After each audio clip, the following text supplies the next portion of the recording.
Morning, Captain Blake here. Smells like a good day for a rock dock. Geology is a fascinating subject because you have a lot of different things coming together and they literally sculpt what we see around us.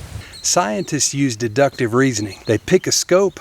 Minerals have a very specific chemical composition, and it is minerals that make up rocks. Develop it Erosion and deposition. to a system How do these things get made? that can be proven or disproven. How do we see what we see around us? In geology, some of us have trouble getting our mind around geological time. 170 million years ago, Hundreds. the North American continent was very low in this area, so there became an inland sea. Millions. And that inland sea changed shape over millions of years. Billions of years.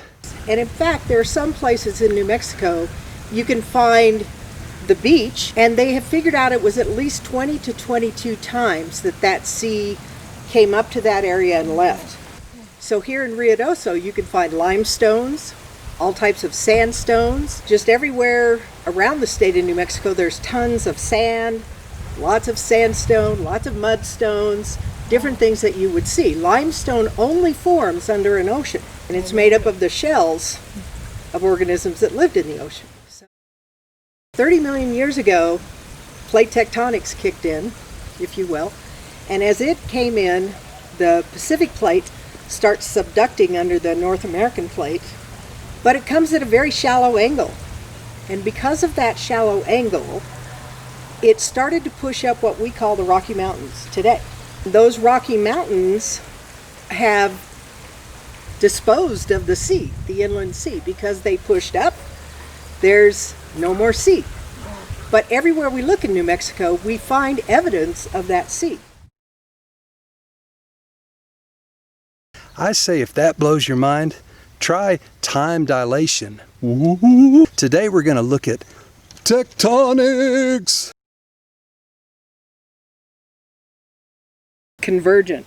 That means you've got two tectonic plates coming together. If they happen to be oceanic and continental, those are different. The continental plate is less dense, and the oceanic plate tends to be more dense. So as they come together, one usually subducts under the other. And where that subduction zone occurs, as the edge of the plate gets deeper and deeper, it gets hotter and hotter in the earth, and it starts to melt. So where it melts, it's very common to find volcanic mountains above where it melts. We also have the Rio Grande Rift here, and that is an example of a divergent plate, where you have one plate that's cracked and moving apart. You can also have two plates that first collided and are now moving apart.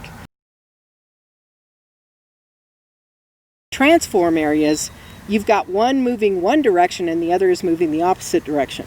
And nature's circular economy, the rock cycle.